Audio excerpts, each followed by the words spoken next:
Assalamualaikum warahmatullahi wabarakatuh. Alhamdulillahirrabbilalamin. Assalatu wassalamu ala asrafil anbiya'i wal mursalin wa ala alihi wa sahbihi ajmain, amma ba'd. Bismillahirrahmanirrahim. Ya ayyatuhan nafsul mutmainnah, irji ila rabbiki radiyatan mardiyah wadkhuli fi ibadi wadkhuli jannati. Dengan semangat 3M, kita berusaha di bulan Ramadan ini untuk saling mengingatkan, saling memotivasi, dan juga saling membantu.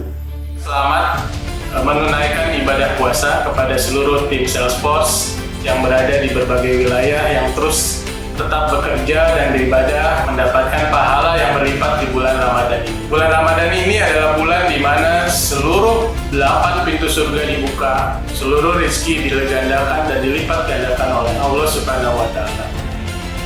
Dan saya ucapkan selamat kepada semua rekan-rekan yang sudah mendapati bulan Ramadan di tahun ini, bahwa di bulan ini Allah menjanjikan pintu surga yang dibuka seluas-luasnya.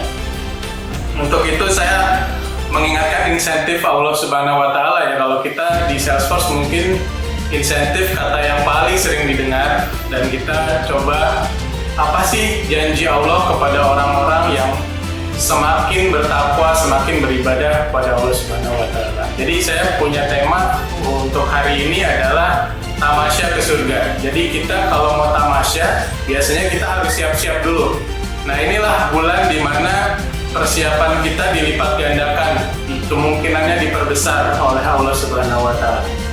Jadi kita akan tamasya ke surga hari ini untuk mendapatkan gambaran seperti apa sih surga yang dijanjikan Allah Subhanahu wa Ta'ala.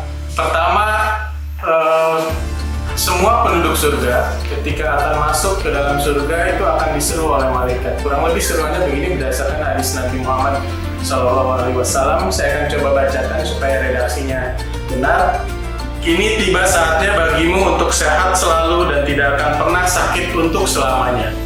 Kini tiba saatnya bagimu untuk hidup selalu dan tidak akan mati selamanya. Kini tiba saatnya bagimu untuk muda selalu dan tidak akan tua selamanya. Kini tiba saatnya bagimu untuk senang selalu dan tidak pernah susah selamanya. Jadi, janji Allah kepada manusia bahwa di surga itu tidak akan ada lagi rasa sakit, tidak ada lagi galau, tidak ada lagi tua, tidak ada lagi, semua akan menjadi hal-hal yang menyenangkan. Apa yang diinginkan oleh semua manusia akan ada di sana. Itu janji Allah kepada kita. Jadi misalkan saya mau kasih perumpamaan begini, ya, kalau ternyata ada seorang penguasa di bumi ini mengumumkan bahwa setiap orang yang berpuasa hari ini dari mulai sahur sampai dengan buka puasa akan mendapatkan 1 kijang Innova per hari misalkan, maka orang-orang akan berlomba untuk mendapatkan hadiah tersebut. Nah, percayalah Allah menjanjikan hadiah yang jauh melebihi itu dalam bentuk surga tadi. Tidak ada sakit, tidak ada tua, tidak ada susah, dan tidak ada hal-hal tidak menyenangkan lainnya di sana. Terus ciri fisik penghuni surga juga dikasih gambaran bahwa penduduk surga akan memiliki tubuh seperti ayah mereka Adam, 60 hasta, atau mungkin kalau 1 hasta sekitar 30-40 cm, maka 60 itu sekitar 18 meter lebih. Itu tinggi penduduk surga nanti. Kemudian usianya semua akan kurang lebih 33 tahun. Itu kenapa kemudian dia akan muda selalu dan tidak akan pernah tua. Berwajah seperti Nabi Yusuf, penampilan sefasih Nabi Muhammad. Jadi semua penduduk surga akan punya penampilan yang fisik yang sama dan sama menawarnya, semua akan begitu menyenangkan di sana. Kemudian bangunan surga terbuat dari batu bata yang terbuat dari emas dan perak. Kemudian pelekat dindingnya kasturi dan batuannya mutiara dan yakut. Jadi semua yang ada di surga akan begitu mengenakan mata, begitu mudah dilihat, menyenangkan dilihat, menyenangkan untuk didengar. Kemudian makan dan minum. Penghuni surga makan dan minum tanpa beringus, buang air besar atau buang air kecil. Jadi tidak ada buang air besar dan tidak ada buang air kecil.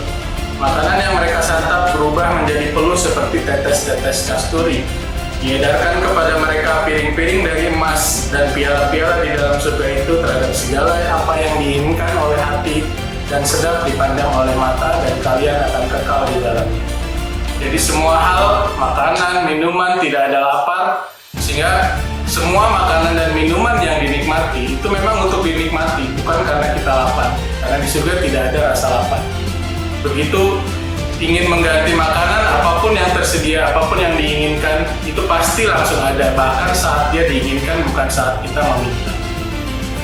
Gambaran itu diberikan, tapi tetap Allah Subhanahu wa Ta'ala ternyata itu menyiapkan sesuatu yang lebih indah dari seluruh gambaran yang bisa dilakukan oleh otak manusia. Jadi ketika kita bicara seperti ini, tentu otak kita memberi gambaran terhadap surga itu seperti apa. Tapi ada kalimat Allah yang lebih hebat lagi, yaitu aku telah menyiapkan untuk hamba-hambaku yang soleh sesuatu yang belum pernah dilihat mata, belum pernah dilihat telinga, dan tidak pernah terlintas di benak manusia untuk hamba-hambaku yang soleh.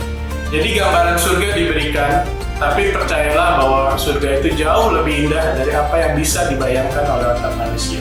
Kita kan mau tamasya nih, biasanya kita harus booking tiket, harus menyiapkan transportasi dan lain-lain. Ingat, surga itu sebenarnya bukan tujuan. Surga itu rumah ayah kita dulu dilahirkan.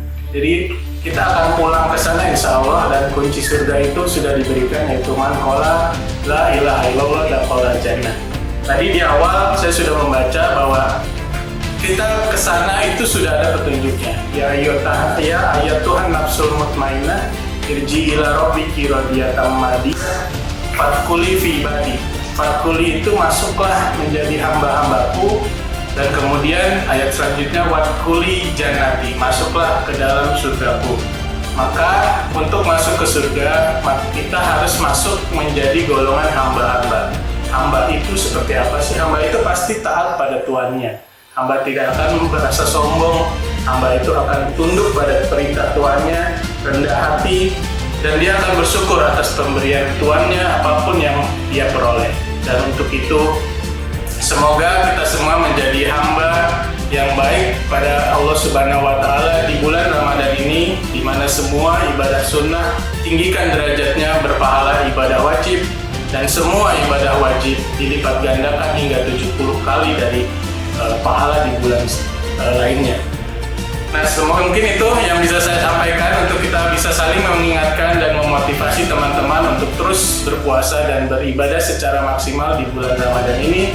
Dan insya Allah kita akan berkumpul di surga Allah Subhanahu wa Ta'ala nantinya. Semoga kita bisa maksimal di Ramadan kali ini dan menjadi hamba yang terbaik bagi Allah Subhanahu wa Ta'ala.